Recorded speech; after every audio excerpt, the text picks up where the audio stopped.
네, 두 번째 시간은 사도행전 1장 본인의 성경으로 다 펴놓고 성경을 좀 읽은 다음에 말씀을 이어가도록 하겠습니다.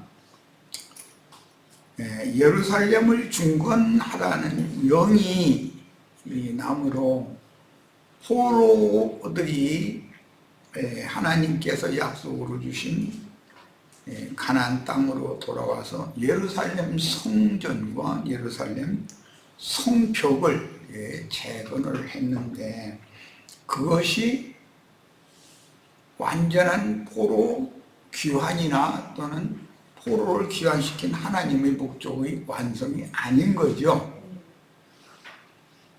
사람 손으로 지은 신전이나 예루살렘 성벽이 지금 있는 예루살렘이 회복되는 것이 목적이 아니다라는 걸 지금 내가 첫 시간에 강의에서 얘기한 거예요. 사도행전 1장 6절부터 보겠습니다. 그들이 모였을 때 예수께 여쭈어 이르되, 지금 이 예수는 구속을 이루시고 영으로 제자들 가운데 도적같이 재림하신 예수를 말한 거예요. 주께서 이스라엘 나라를 회복하시니 이때니까? 라고 질문을 했어요. 그러니까 인자로 오셨을 때는 그냥 허무하게 죽었기 때문에 영으로 다시 오신 때가 이스라엘을 회복하시는 때인가, 이렇게 생각을 했겠죠. 이르시되 때와 시기는 아버지께서 자기의 고난에 두셨으니 너희가 알 바가 아니요.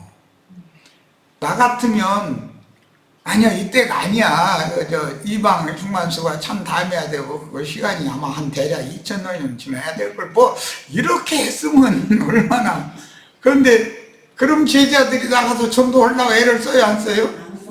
전도할 필요가 없죠. 2000년 후에 되는 일이라는데 낙심해가지고 이제 다 매풀려가지고 앵두나무 우물가에 동네천에 화란나서 다 서울로 떠나가고 나니까 북돌이 3년이나 다 매풀렸다고 그러는데 매풀리는 거지 뭐.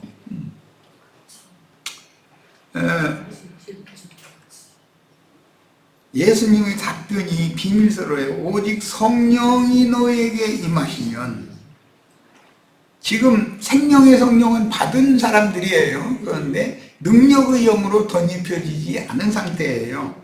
너희가 권능을 받고, 지금 앞으로 받을 성령은 생명의 영이 아니라 권능을 덧입는 거죠. 예루살렘과 온 유대와 사마리아와 땅 끝까지 이르러 내 증인이 되리라. 너무 동문서답이잖아요, 이게. 이 말씀을 마치시고 그들이 보는데 올려져 가시니 구름이 그를 가려 보이지 않게 하더라.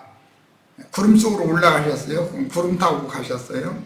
올라가실 때 제자들이 자세히 하늘을 쳐다보고 있는데 흰옷 입은 두 사람이 그들 곁에 서서, 예수님이 구름 속으로 올라가셨는데 옆에 보니까 흰옷 입은 두 사람이 자신들 곁에 있더라는 거예요. 이르되 갈릴리 사람들아, 어찌하여 서서 하늘을 쳐다보느냐? 너희 가운데서 하늘로 올려주신 이 예수는 하늘로 가심을 본 그대로 오시리라. 이것은 앞으로 오시리라가 아니라 가심을 너희가 봤으면 너희 속으로 오시는 거다. 그게 이제 이 말이에요. 그런데 기독교계는 제자들은 창공 하늘로 올라가는 거 봤으니까 창공 하늘에 예수님이 또 오는 걸 볼 거다, 이러고 지금 해석을 하고 있는 거잖아요. 이런 것이 이게 하나님 나라에 똑같은 글자로 되어 있는데 영감을 따라서 계시로 읽는 사람들은 성경이 말하고자 하는 의도가 해석이 되어지는데, 육신의 생각에 가려져 있는 사람들이 읽으면 이게 엉뚱나게 해석이 된다는 거예요. 그래서 똑같은 말씀으로 누구는 구원을 받고 누구는 심판을 받는 거예요. 자, 예수님께 이스라엘 나라의 회복에 대한 때를 질문을 했을 때 주님께서는 그 때와 시기는 아버지의 권한에 맡겨두고 너희는 나가서 전도나 열심히 해. 땅끝까지 나가서 내 증인이 되어라. 전도나 열심히 해라. 이제 이렇게 답변을 하니까 그때 당시 제자들의 생각은 얼마나 혼동스러웠겠어요. 예수님이 제자들이 원하는 답변을 지금이 아니야. 2000년 후에 뭐 이방인 충만한 수가 이제 참면 이방인의 때가 곧 오니까 그 다음에 이스라엘 나라 회복될 거야. 만약에 그때 이렇게 답변을 하셨다면 제자들이 사명을 목숨을 걸고 할 필요가 없게 되는 거예요. 그런 걸 다 알고 계셔요. 그러니 그런 어마어마한 이런 비밀의 계시를 본 사도가 바울이죠. 바울이 이게 하나님 안에 창세전부터 감춰진 비밀이다. 그러면서 너희가 이 비밀을 알지 못하길 내가 원치 않는다. 이스라엘이 얼마를 꺾으신 것은 이방인들을 접붙여서 구원 얻은 이방의 충만이 찰 때를 하나님이 정해놓고 일을 하시는 것이다. 그러면 이방의 충만함이 차면 온 이스라엘이 구원을 얻게 되는 때가 온다. 이렇게 로마서 11장에서 설명을 했어요. 세상 교계는 로마서 강해를 제일 많이 해요. 다른 성경보다도. 그런데 지금 우리가 나누는 일은 다니엘 9장의 예언이 이렇게 비밀스럽게 빠져있는 그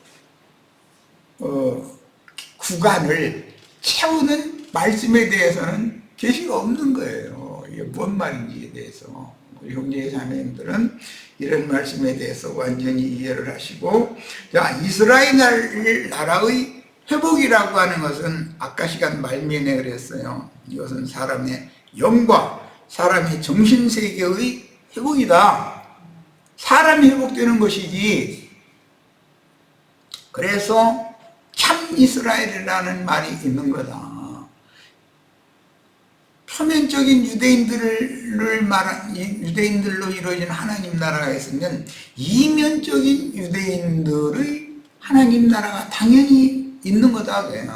자, 그러려면 제자들이 오늘 이스라엘의 회복이 이때니까라고 질문을 했을 때 예수님이 답변을 그렇게 엉뚱하게 답변한 것 같지만 예수님의 답변이 정답이니까 이제 그러면 이스라엘의 회복이라는 것은 하나님의 신을 받은 사람들이 예수 그리스도의 형상과 모양으로 재창조되어져서 즉 영이 거듭나고 혼의 구원을 이룬 후에 영의 몸을 입고 육신의 장막을 벗어서 부활의 아들 하나님의 아들로 새 세상을 유업으로 받을 때 지천사들이 되어져서 하나님의 나라의 나타남인 천국의 후사들이 되는 것이 이스라엘 나라의 회복이다. 예수님은 지금 이걸 나는 이렇게 길게 설명하지만 예수님은 이 말을 하고 싶은 거예요. 그런데 그 말을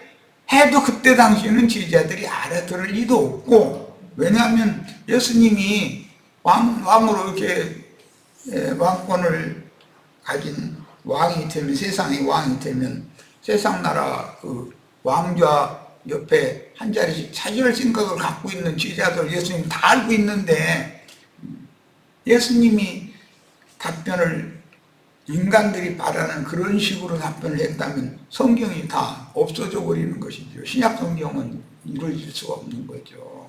이 말을 염두에 잘 두시길 바라요. 야, 이스라엘 나라의 회복이라는 것은 궁극적으로 그리스도인들, 하나님의 사람들의 충만이 차는 것을 염두에 두는 것이고, 하나님의 형상이신 예수 그리스도의 형상이 속에 이루어지고, 그 다음에 이 육의 장막을 벗을 때 영의 몸으로 천사와 동등된 모양으로 재창조되어지고 만들어져서 주님께서 예비하신 영원한 천국의 후사가 되는 것이 이스라엘 나라의 회복이다 이거예요. 자, 그래서 이 말씀은 당연히 히브리서 12장 22절로 24절 너희가 이룬 것은 예루살렘과 시온산과 하늘의 예루살렘에 너희가 이르렀다. 장자들의 교회에 너희가 들어왔으면 장자 총회에 있는 거다. 야, 이 말씀이 연결이 되어져야 되는 거다 이거야. 그러면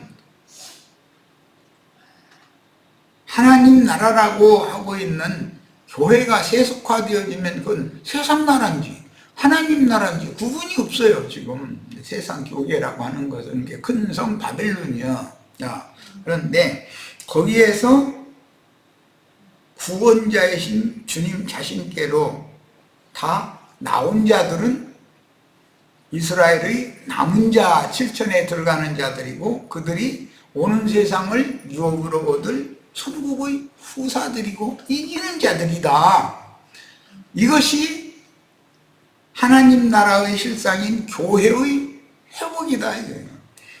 주님께서 사도들을 통해서 세운 교회가 인간들에 의해서 로마교로 또 개혁했다고 하지만 개신교로 큰음녀 작은음녀에서 큰성 바벨론으로 타락을 했는데 큰성 바벨론에서 부름을 받아서 빼내심을 받아서 나온 하나님의 아들들에게 천국의 후사권을 주는 얘기가 이스라엘 나라의 회복과 직접적인 관계가 있는 얘기다.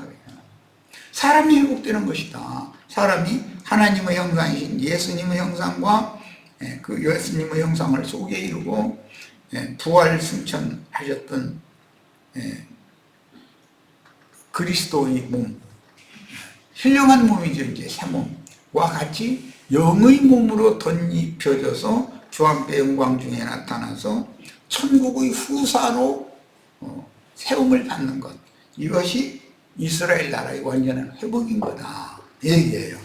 참 이거 설명하는 것이 그렇게 쉽지가 않네. 우리 시체들은 뭐 내가 말을 좀 명쾌하게 하지는 못한 것 같은데 그래도 어디 걸림이 없이 잘 흐름을 따라서 이해를 하시기를 바라요. 그래서 많은 세상 그 신학적으로는 이런 견해 저런 견해들이 많아요. 물질적으로만 보기 때문에 고레스의 파사왕 고레스의 포로기환 칙령이 있는 그때로부터 시작해서 예루살렘 성전이 재건되어지고 성벽이 재건되어지는 것을 말한다라고 그렇게 생각하는 거예요. 땅이 이스라엘 나라가 회복되는 것을 생각하니까. 그러나 만약에 그것이 하나님의 말씀을 이룬 것이라면 예루살렘 성전과 성벽이 또 무너지면 안 되는 거죠. 안티오코스 에피파네스에게 스룹바벨 성전은 또 무너졌어요. 그런데 헤롯 1세에 의해서 헤롯 성전이 다시 세워졌어요. 그런데 로마에 의해서 또 무너졌어요. 아직도 그 신전을 예루살렘 솔로몬 성전터에다가 세우려고 지금 저렇게 아주 자나깨나 안 지나서나 그 생각만 하고 있어 사람들이. 그러면 그때 뭔 일이 온다 말이야. 근데 뭔 일이 오느냐면 기독교인들은 유대인들처럼 믿지도 않아요. 기독교인들은 죽지도 않고 뿅 하고 이제 창공 하늘 구름 속 오디로 이렇게 끌어올려 가지고 뭐 구름 속에서 뭐 영혼이 있는다 뭐 어쩐다 뭐 이래서 구름이 떠다니다가 이렇게 여기 비가 잔뜩 오고 있는데 비로 쏟아질 수도 있고 눈으로 쏟아질 수도 있고 우박으로 쏟아질 수도 있고 그때 비가 와도 오고 잔디 푹 쉬는 데다 이슬비로 떨어지면야 뭐 큰 문제가 아니겠지만 여 설악산 큰 바위에다가 그냥 냅다 갖다 부딪히면 뭐가 되겠어. 왜 그 생각을 안 해? 사람들이 지금 너무 똑같은 성경을 읽는데 성경을 이해하고 보는 관점이 시작이 다르기 때문에 결론에 가서는 너무 엉뚱난 거예요. 너무 엉뚱난 거예요. 이 사람들을 진리로 설득하고 그 큰 음녀 바벨론에서 떠나서 영생이신 주님, 영생을 주시는 주님께로 다 나와서 함께 하늘에 기록한 장자들의 교회를 함께 세우는 이 일에 동력을 함께 하도록 설득하고 가르쳐야 된다. 항상 세상 나라의 역사를 봐도 어느 강대국이 이렇게 막 어마어마한 강국으로 올라오다가 무너지러 들으면은 삽시간에 그게 이제 무너지는데, 그 무너질 때가 되면 그 옆에 있는 어떤 아주 미약한 어떤 나라가, 미약한 나라가 세움을 받는다 이거예요. 그런데 미약하던 나라는 점점 세력을 얻고, 그 강대국은 점점 세력을 잃고 해서 시대가 바꿔지는 거예요. 늘 이렇게 하는 것처럼 우리가 지금 뭐 욥기에 나오는 말씀처럼 시작은 미약한 나라인데, 미약한 건 다 마찬가지. 사람이 세상에 제 아무리 앞으로 훌륭한 일을 할 큰 인물이 태어나도 엄마 뱃속에서 나올 때는 뭐 미약한 상태로 나오는 거지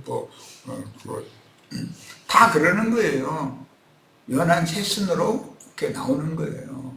그러나 하나님의 경륜에 맞춰서, 하나님의 행정에 맞춰서 이 엄마에게도 지금 막 태어난, 뭐 예를 들자면 어마어마한 전쟁 중에도 애기는 태어나는 것이거든요. 죽는 사람이 있으면 태어나는 사람이 있는 거예요. 그래야 역사가 이어지니까. 하나님이 하는 행사는 너무 놀랍죠. 그 아이가 어떤 쫓기는 또는 강대국의 어떤 집권자에 의해서 박해 중인, 박해를 당하고 있는 중인 어떤 아버지의 자식으로 어디에서 태어나가지고 어디서 숨어서 지낸 수도 있죠. 그 아이가 자라가지고는 그 큰 나라를 세우고 그 자기 아버지를 박해하고 핍박하던 그 대국의 군주를 오히려 정복해버릴 수도 있는 거잖아요. 그건 알 수 없는 거예요. 이와 같이 하늘에 기록한 장자들의 교회라는 것은 지금 세상 교회가 그렇게 흥황하다가 지금 세력을 잃고 있는 걸 다 보이잖아요. 이때 미약하게 일어났지만 반드시 이상과 계시가 응하는 때가 오게 마련이고, 하나님의 목적을 이루는 때가 온다라는 것에 대해서 나는 이미 오래전에 이런 말씀을 그때는 사실 하지를 않았고 요즘 와서 이런 얘기를 이제 하는 편인데, 네 생전에는 아주 사람들의 눈에 띄면 안 되니까, 뱀이 눈에 띄면은 와서 잡아먹어 버리려고 그러기 때문에 미약한 때와 시기를 지날 수밖에 없는 것도 이미 난 계시를 받은 것이 있고, 그러나 우리 형제 자매님들을 통해서는 세상으로 말하자면 부흥된다 그러는데, 어떤 집안도 다스려가던 그 종집안이, 종의 자식이 그 이상하게 주인 집은 쏠락쏠락 뭐 밭대기 팔고 돈 팔고 뭐하고 하다가, 그런데 종이 다 사죠. 그걸 이렇게 될 수도 있는 거다 하는 거예요. 이런 소망을 우리 형제 자매님들이 품고, 지금 현재 교회의 상황이나 모든 것이 너무 미약하다고 해서 실망할 필요가 없습니다. 하나님의 일은 우리는 알 수 없는 거예요. 인간이 그걸 어떻게 알아요? 다만 이 하나님의 일은 말씀이 응하고 이루어지는 것이기 때문에 이상과 계시가 얼마만큼 분명하냐, 그 사람들에 의해서 분명한 이상과 계시를 믿음으로 취한 사람들, 그 사람들의 믿음을 이루는 것이 인류의 역사의 성취다. 이것을 꼭 믿으시기를 바라요. 믿음대로 되는 거예요. 믿음대로. 믿으려면 계시가 필요하잖아요. 먼저 계시 받은 것이 있어야 믿든지 말든지 그러지. 자, 이번에는 다니엘 9장 25절 세부 설명으로 넘어갑니다. 그러므로 너는 깨달아 할지니라 예루살렘을 중건하라는 영이 날 때부터. 이건 역사적으로는 파사왕 고레스의 칙령이었죠. 기름 부음 받은 자 곧 왕이 일어나시기까지. 이건 예수님이 아기예수로 오는 것을 말하는 거죠. 7일에와 62일에가 지날 것이요 69일에가 지나갈 거다. 다니엘에게 그 계시를 보여준 이후로 그때 예수님이 온다. 예수님이 오실 그때는 로마가 세상을 지배하는 때죠. 로마 시대 네 번째 짐승나라 때예요. 그 곤란한 동안에 성이 중건되어 광장과 거리가 세워질 것이며, 성전과 성을 재건축하는 내용이 돌아온 누리 포로 귀환 자들이 한 일인데, 스룹바벨과 여호수아, 스룹바벨은 왕족이고 여호수아는 대사제의 후손이에요. 학사 에스라와 총독 느헤미야, 또 다른 많은 충성된 종들이 돌아와서 그 일을 이루었어요. 그런데 그것은 물질적인 예루살렘 성의 사람 손으로 지은 신전과 성벽을 재건축한 것인데, 그것이 하나의 모형이 되고 표상은 되지만 주님의 교회를 세우는 것에 대한 표상은 되지만, 모형은 되지만, 그게 주님의 교회의 실상은 아니다. 그러니까 그것이 무너뜨려지지 않으면 주님의 교회가 드러날 수가 없죠. 예루살렘을 중건하라라는 말은 교회가 타락했지만 교회를 다시 회복해라라는 말인 거예요. 실제로는 영적으로 해석하자면. 자, 본문에서 그 곤란한 동안은 고레스의 칙령에 의해 예루살렘으로 돌아온 유대 백성들이 성전의 중건과 성벽을 수축할 때 겪었던 산발랏 등 이방인들과 결탁한 유대인들의 동족이 방해가 있었었죠. 오늘날 우리가 교회를 이렇게 세우는 말씀 증거를 하면 지나가는 아주머니 아저씨들이 우리 형제 자매님들을 박해할 일은 없잖아요. 누가 박해하겠어요? 열심으로 예수 잘 믿는다고 하는 로마교 신자들이나 개신교의 신자들 또는 지도자들일 것이다. 이들이 다 누구예요? 산발랏 일당이다 이거예요. 이런 역사적인 사실은 구속을 이룬 주님이 그 영으로 재림하여 제자들을 통해서 예루살렘과 안디옥의 교회를 세우실 때 유대교 대제사장 무리로 인하여 많은 난제들이, 사도들을 또 잡아다가 매질하고 가두고 또 그러죠. 그 산발랏들이잖아요. 이스라엘 나라를 회복한다는 것은 교회를 회복하는 건데, 교회가 하나님 나라니까 그게 쉬운 문제가, 교회를 세운다는 것은 쉬운 문제가 아니다. 이게 유대교를 폐기하고 주님의 교회를 세운다는 것은 이게 쉬운 일이 아니라는 거예요. 사람들이 그 묵은 관념, 때가 머리를 완전히 뒤덮고 있으니까 이게 세뇌해야 돼. 이거 완전히 뇌를 세척해야 돼. 그런데 그게 쉬운 일이냐 이 말이에요. 자칭 유대인들로 인한 많은 어려움이 계속되나 복음은 모든 민족의 땅끝까지 전파될 것이며, 이방인의 충만함을 채우기 위해 순교자의 수가 채워지면 로마교부터 타락한 세상 교계는 반드시 다시 회복되어야 하는데, 추수 준비를 위한 교회의 회복은 특히 어려운 문제들이 많다. 왜? 그동안에 다른 교훈으로 모든 신자들이, 교인들이 다 세뇌당해 있기 때문에 그것을 씻어낸다는 건 이게 한두 번 뭐 얘기하고 뭐 이렇게 해서 우리 형제 자매들도 나 만난 지가 지금 몇 년인데 아직도 지금 형제님 무슨 소리 하고 있는 거지?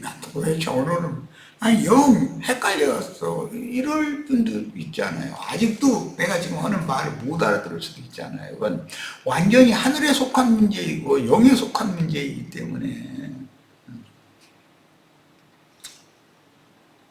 야, 그 다음에 26절로 갑니다. 62일의 후에 기름 부음을 받은 자가 끊어져 없어질 것이며, 기름 부음 받은 자는 그리스도를 말하는 거예요. 그런데 이 그리스도께서 한 천사장을 보내가지고 다니엘에게 이것을 설명을 해주고 있는 건데, 그리스도께서 다니엘에게 가브리엘 천사를 보내가지고 지금 이 말씀을 설명을 하고 있는 내용이다, 그런 말이에요. 자, 장차 한 왕의 백성이 와서, 이건 로마 시대 때 로마 황제의 장군이었던 티투스라고 하는 사람이 예루살렘 성읍과 예루살렘 신전의 성소를 무너뜨린다. 이 말씀은 마태복음 23장 하반부와 24장 초반부에 예수님이 예언을 하셨죠. 군대들에게 예루살렘 성이 에워싸이는 것을 보면 그때 유대에 있는 자들이면 어디로 도망가라? 산으로 도망해라 그랬는데, 그때 당시 유대교 대제사장과 그 무리는, 유대교의 기득권자들은 이스라엘 백성들을 성 안으로 다 들어와라 라고 나팔을 불었다. 로마가 아무리 포악해도 하나님의 성전을 분합발로 짓밟을 수가 있겠냐라고 막연하게 생각을 했기 때문에 다 불러 모은 거예요. 성에 있던 사람이 산으로 도망을 가야 되는데, 산이라는 것도 불과 오리밖에 안 되는 감남산, 그 배단위 집으로 도망가면 사는 거예요. 네. 이것은 이제 수가려서 연결을 해야 되기 때문에 오늘 다음은 어렵고, 어쨌든 유대에 있는 자들은 주님께서 감람산에 그 발을 디딜 거라고 그랬기 때문에 감람산으로 오시는 주님을 만나려면 감람산으로 가야 되잖아요. 주님 만나려면. 그런데 유대교 지도자들은 주님이 이 성전에 계시고 이 성전에 모인 백성들을 다 지켜줄 거다라고 거짓 나팔을 부른 거예요. 마지막 나팔인 게 양쪽에서 주님의 종들은 산으로 도망가라 라고 나팔을 불 것이고, 천사가 지시한 산까지 가서 네 생명을 보존해야 된다라고 천사들은 그렇게 나팔을 불 거고, 거짓 선지자들은 성당으로 예배당으로 다 모여야 된다라고 그 거짓 나팔인데, 사람들은 예배당이 아버지 집이지 거기다 무슨 교회지 간판이 있으니까 거기 가면 살 줄 알고 있지만, 거기 가면은 그 안에도 적그리스도는 흩어져 있는 진실한 믿는 이들을 찾아내는 것이 쉽지 않은데, 예배당이나 성당을 급습하면 거기에 모여서 하늘을 향해서 기도한다고 이러고 앉았고, 그런 놈들이 아니, 그런 아저씨 아주머니들 싹 잡아다가 족치면 해결되는 거잖아요. 그게 큰 음료의 심판이다 이거예요. 그런데 거기로 모이면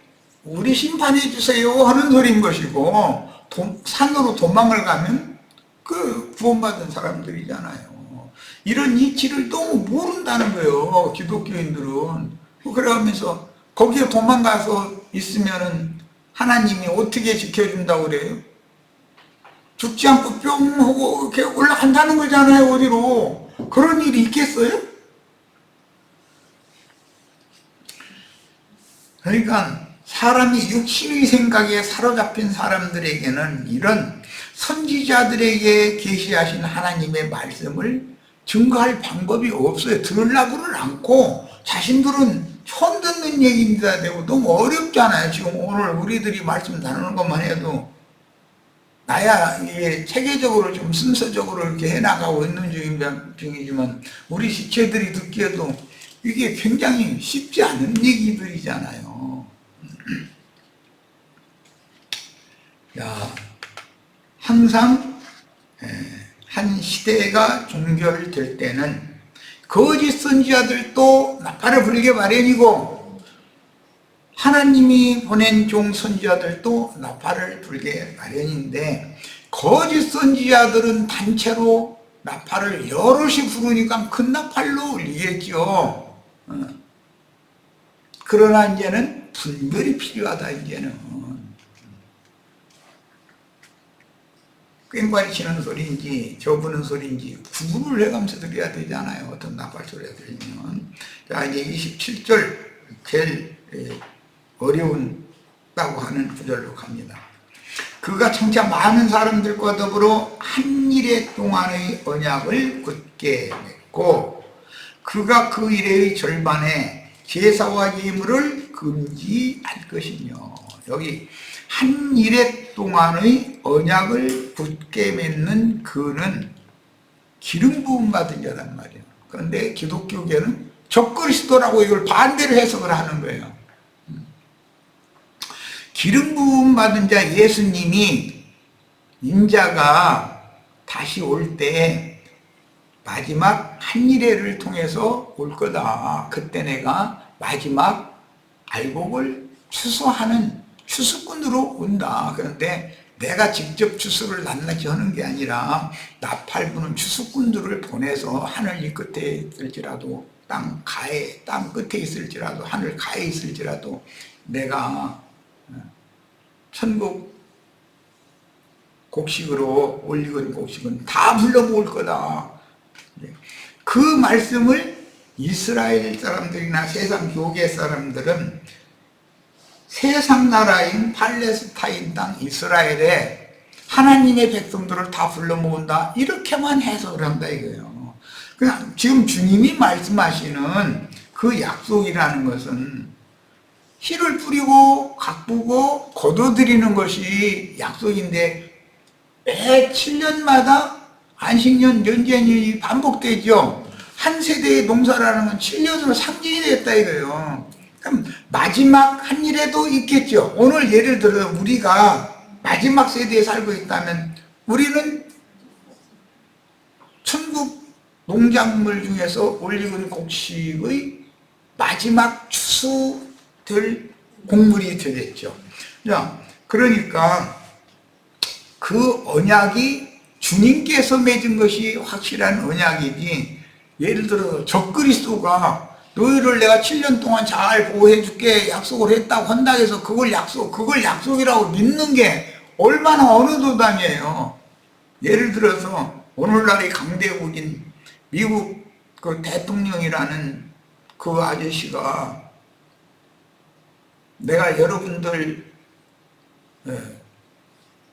행복을 위해서, 부귀영화를 위해서 원수들을, 대적들을 전부 멸해버리고 여러분들을 행복한 백성으로 잘 먹고 잘 살게 해주겠다. 예를 들어서 그 일을 7년 내내 완성할 거다 해도 믿으면 돼요, 안 돼요?